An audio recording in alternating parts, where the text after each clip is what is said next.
తెలియదు కానీ బీసీ సంఘం నేత అనగానే అంతా టక్కును గుర్తుపెట్టేస్తారు. ఆయనే ఆర్ కృష్ణయ్య. టీడీపీలో ఉన్న కృష్ణయ్యది విచిత్రమైన పరిస్థితి. అసలు ఆయన పార్టీలో ఉన్నారా లేదా అని టీడీపీ నేతలకే అనుమానం వస్తుందట. ఆ అనుమానాలను బలపరిచేలా జరిగిన ఓ పరిణామం ఇప్పుడు పార్టీలో హాట్ టాపిక్.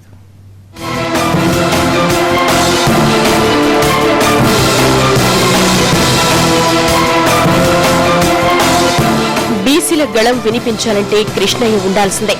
కృష్ణయ్య ఉంటేనే బీసీల గళం వినిపిస్తుంది. ఇది ఆర్ కృష్ణయ్యకున్న ట్రాక్ రికార్డ్. బీసీ సంఘం జాతీయ నేతగా ఆయనకున్న గుర్తింపు అంతా ఇంత కాదు. కానీ ఆయన ఎప్పుడైతే టీడీపీ కడువ కప్పుకున్నారో అప్పటి నుంచి గ్రాఫ్ లో డౌన్ ఫాల్ కనిపించిందన్నది వాస్తవం. తెలంగాణలో టీడీపీ సీఎం అభ్యర్థిగా ఎన్నికల బరిలో దిగిన ఆయన ఎల్బీనగర్ ఎమ్మెల్యేగా గెలిచారు. కానీ పార్టీలో మాత్రం అస్సలు అడ్జస్ట్ కాలేకపోతున్నారు. పార్టీ మీటింగులకు అంటి ముట్టనట్టు ఉంటున్నారు. అసెంబ్లీలోనూ అంతే. పార్టీ ఎమ్మెల్యేలందరూ ప్రభుత్వానికి వ్యతిరేకంగా ధర్నాల్లో పాల్గొంటుంటే ఆయన మాత్రం అసెంబ్లీ సమావేశాలకు హాజరవుతారు. ఇవన్నీ చూసిన తమ్ముళ్లకు కృష్ణయ్య ఓ పెద్ద పజిల్లా మారారు. అసలైన టీడీపీ సభ్యుడేనా లేక ఇండిపెండెంట్ ఎమ్మెల్యేనా అని తెగ చెవులు కొరికేసుకున్నారు. ఆయన వల్ల టీడీపీ ఎమ్మెల్యేల సంఖ్య ఇంకొకటి పెరిగింది తప్ప పార్టీకి పెద్దగా ఒరిగిందేమీ లేదు అన్నది తమ్ముళ్ల అభిప్రాయం. ఎవరేమనుకున్నా కృష్ణయ్య తీరులో ఏ మార్పు రాలేదు. పార్టీకి అలాగే డిస్టెన్స్ మెయింటైన్ చేస్తున్నారు. ఎమ్మెల్యేగా మాత్రం కొనసాగుతూనే ఉన్నారు.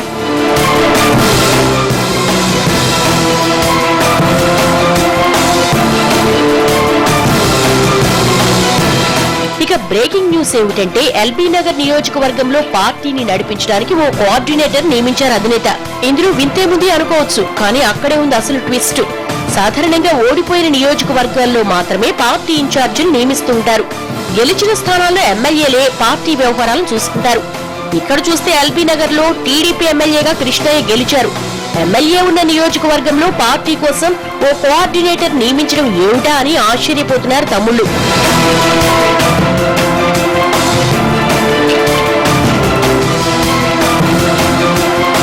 ఎల్బీనగర్ నియోజకవర్గంలో పార్టీ వ్యవహారాలను చూసుకోవడానికి ఎవరినైనా నియమించాలని కృష్ణయ్యే పార్టీ పెద్దల్ని కోరారని తెలుస్తోంది.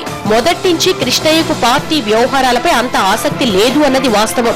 పార్టీ లీడర్ గా కంటే బీసీ సంఘం జాతీయ నేతగానే తనకు గుర్తింపుందని ఆయన అనుకుంటున్నారట. పార్టీ కంటే బీసీల కోసమే శ్రమించాలని భావిస్తున్నారట. అందుకే కోఆర్డినేటర్ నియమించాలని కృష్ణయ్య చెప్పి ఉంటారని గుసగుసలు వినిపిస్తున్నాయి. కానీ సైకిల్ గుర్తుపై గెలిచిన కృష్ణయ్య పార్టీని పట్టించుకోకుండా సొంత వ్యవహారాలు చూసుకోవడంపై తమ్ముళ్లు అసంతృప్తితో ఉన్నారని తెలుస్తోంది. పేరుకే పార్టీ ఎమ్మెల్యే, కానీ ఆయన తీరు మాత్రం ఇండిపెండెంట్ ఎమ్మెల్యేలా ఉందనుకుంటున్నారు. ఆఫ్ ది రికార్డ్ లో షార్ట్ బ్రేక్.